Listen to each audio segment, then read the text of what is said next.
this idea of what's going on in Alabama with the IVF, and then we started this whole podcast talking about Mitch McConnell and the Supreme Court justices, which eventually led to the overturning of Roe v. Wade. And I hate to present it like this and saying this is the Democrats' best issue because it sounds weird. You're almost celebrating something that's very, very controversial. It's a very tough decision for people to make. But this is the thing that keeps happening. This is an issue that the people are much more aligned with the Democrats. So if folks don't know, in Alabama, there was this pause there because with IVF, you have these, they're called extrauterine children. So it's the embryos, and it's the discussion over the disposal, discarding these unused embryos, and are those considered people? So not only that, but then if you go back to what happened in Texas, and a lot of people know about that case, it was this Kate Cox. She she had a planned pregnancy. She was already a mother.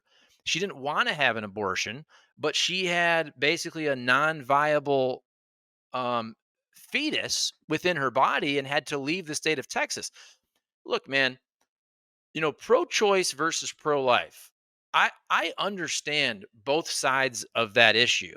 But with what I just mentioned with the IVF stuff, everybody has multiple friends and family members that have struggled with fertility and gone through IVF. And the things I mentioned with IVF in Alabama and this Kate Cox deal in Texas, this is stuff that it's not 50-50 at all. People see this and they go, "This is crazy, man. This is nuts what some of these states and some of these Christian conservative legislators are going after." This is something that the country is so much more aligned with Democrats than Republicans. And even somebody like Trump comes out and he says, "We got to protect IVF." Well, look, it's your Supreme Court that caused this, right? Right. Isn't that That fair? opened the it's his Supreme Court decision, the justices he appointed that opened the door for this. Opened the Yes. door for the possibility that a crazy majority on a state Supreme Court, like you saw in Alabama, could say that an embryo is life, a baby, therefore essentially allowing for this pause because now the IVF clinics are like, wait a minute, if this Supreme Court ruling says these are babies, then it's technically possible that we could be criminally or civilly liable for discarding these embryos, which happens in IVF because what they do in IVF is they don't just make one embryo, they make a bunch because some of them don't make it. Some of them aren't viable. They implant several, which is why sometimes people with IVF end up having two or three babies instead of one.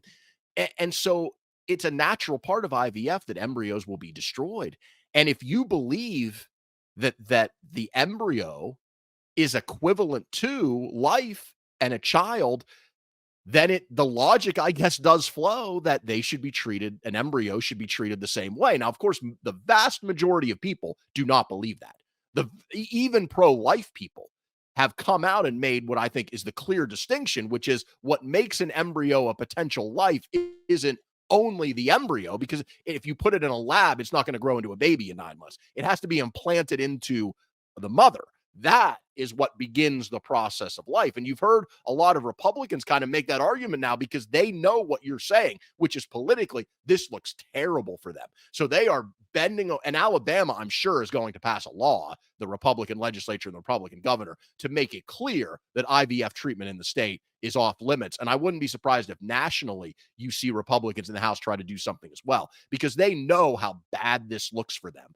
And you're right, abortion is the biggest issue, the worst issue for Republicans this year, and the best issue for Democrats. It's one of the reasons that in 2022, Democrats exceeded expectations in that election. It's one of the reasons that in a lot of special elections since then, Democrats have done very well, is because people are with them on that issue. And the Biden Harris campaign is going to make a huge issue of their and a huge focus of their what's going to be a massive ad campaign, which hasn't really started yet, is going to be on this issue. And they're going to be reminding people every day between June and election day that Donald Trump appointed the three Supreme Court justices who voted to overturn Roe and led us down this path.